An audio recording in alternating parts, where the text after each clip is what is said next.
Somos el equipo 6 y les vamos a hablar de pubertad femenina. Estatura y composición corporal. El crecimiento implica la interacción de factores genéticos, hormonales y ambientales, es decir, factores nutricionales, socioeconómicos y psicoafectivos respectivamente. Hablando de factores genéticos, se sabe que la potencialidad del crecimiento se transmite de padres a hijos a través de los cromosomas sexuales, siendo este el factor genético responsable de las diferencias de talla, velocidad de crecimiento, etc. La influencia de la estatura del padre y de la madre es similar, es decir, que a partir de sus medidas se puede predecir la talla diana o final del niño.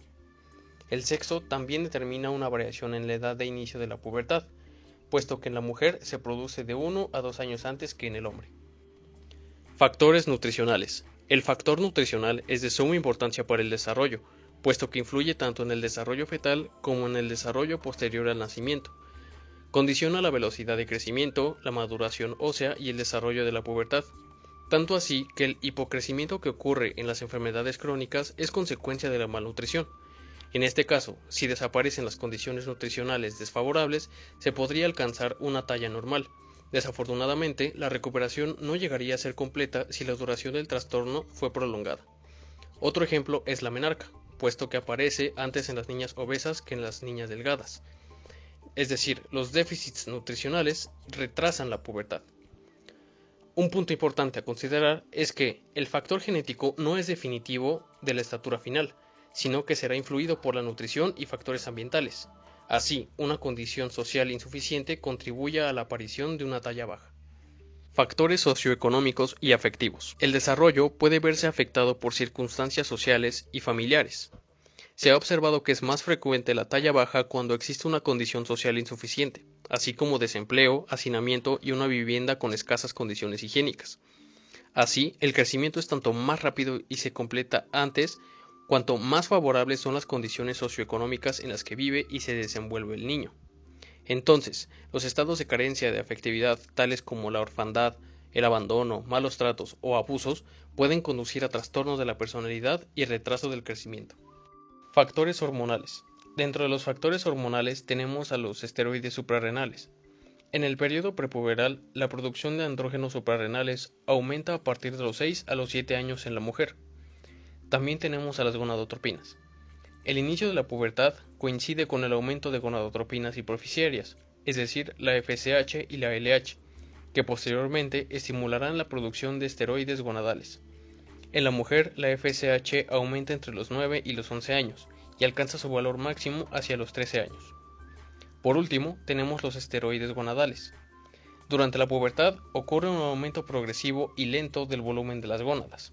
En el caso de la mujer, al aproximarse la pubertad y por la influencia de la FSH, las células de la granulosa empiezan a secretar estrógenos y posteriormente se detectarán en sangre hacia los 10 o los 12 años.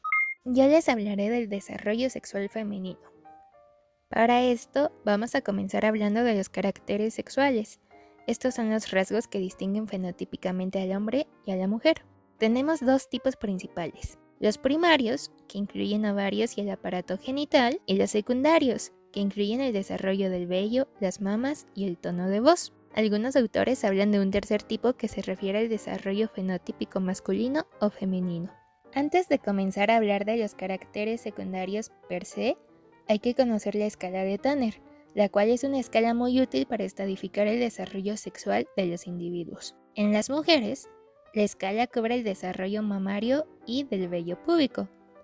Aquí podemos observar la valoración de las mamas, donde el M1 corresponde a mamas infantiles, el M2 representa el botón mamario y el inicio de la pubertad, y así sucesivamente hasta que el M5 es la mama adulta. En cuanto al vello púbico, P1 representa vello igual al del abdomen o infantil, mientras que P5 representa vello adulto en características y localización. Ahora sí, vamos a hablar de los caracteres con más profundidad. Dentro de los primarios, observamos un aumento en el depósito de grasa en el monte de Venus, lo cual se acompaña de cambios en la vulva, que son el aumento del tamaño en los labios mayores y menores, así como en el clítoris. La vulva se torna más húmeda, más ácida y de color rojizo. Puede haber o no ligera leucorrea. En cuanto al útero, este aumenta levemente de tamaño, pero no llega a proporciones adultas. Los ovarios, por su parte, doblan su tamaño. Los cambios del útero y la vagina se relacionan con los cambios mamarios.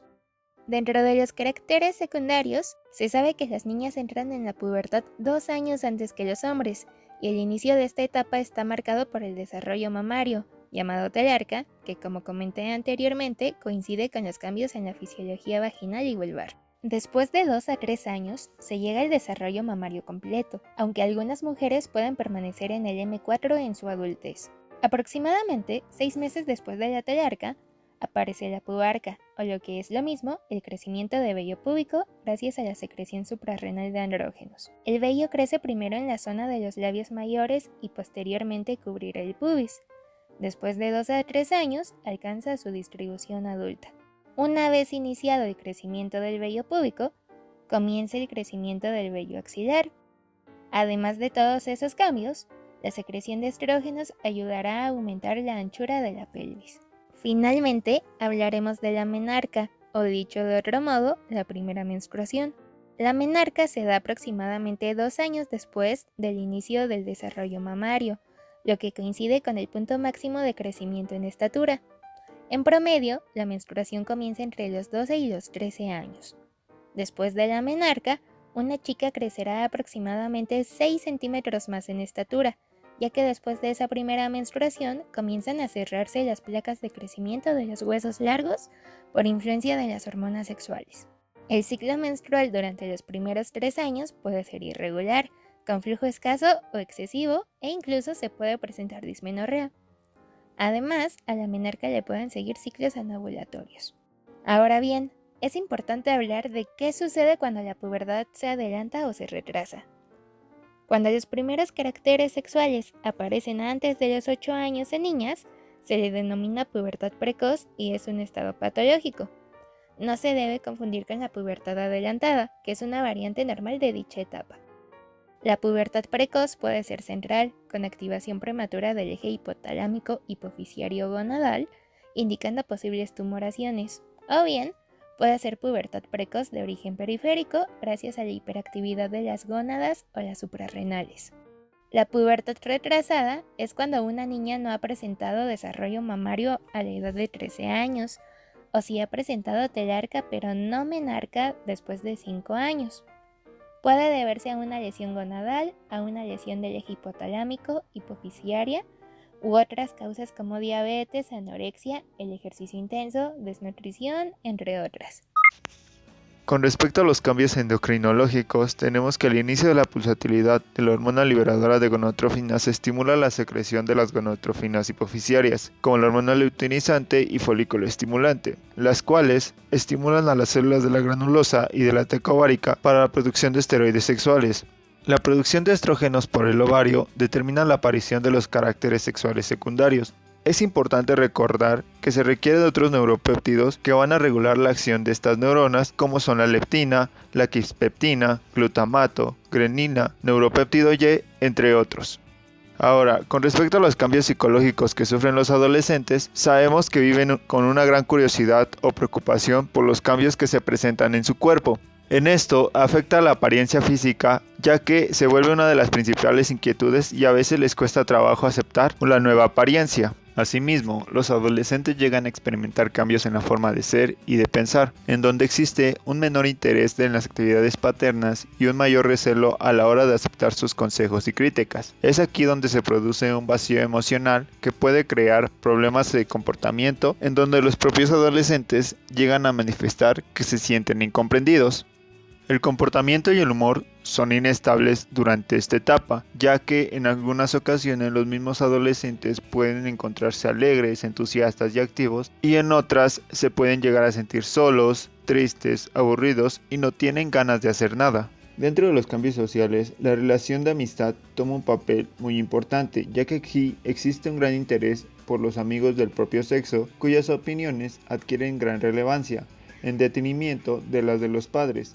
Esto puede suponer un estímulo positivo como el interés por el deporte, la lectura, o negativo que implica el alcohol o drogas. Aquí los amigos toman un rol más importante que la familia, ya que aquí existe una intensa integración del adolescente en la subcultura con los amigos, de la conformidad de sus valores reglas y forma de vestir, lo cual propicia un intento de separarse más de la familia. Aunado a esto, también el interés por la sexualidad va a aumentar en esta etapa, ya que aquí se empiezan a presentar juegos sexuales, el intento de exploración de uno mismo, es decir, la masturbación e incluso llegar a los orgasmos.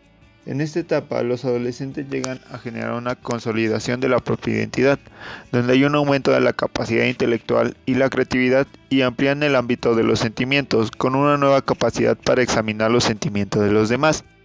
También aparecen los sentimientos de omnipotencia e inmortalidad que pueden llevar al adolescente a conductas arriesgadas como accidentes, drogadicción, embarazos o suicidios. El pensamiento en esta etapa ya es abstracto y con una proyección al futuro, y se establecen unos objetivos vocacionales prácticos y realistas. Asimismo, se delimitan los valores morales, religiosos y sexuales, y se establece la capacidad para comprometerse y establecer límites. Eso fue todo de nuestra parte. Si les gustó el video, denle like. No olviden revisar los demás videos sobre crecimiento y desarrollo.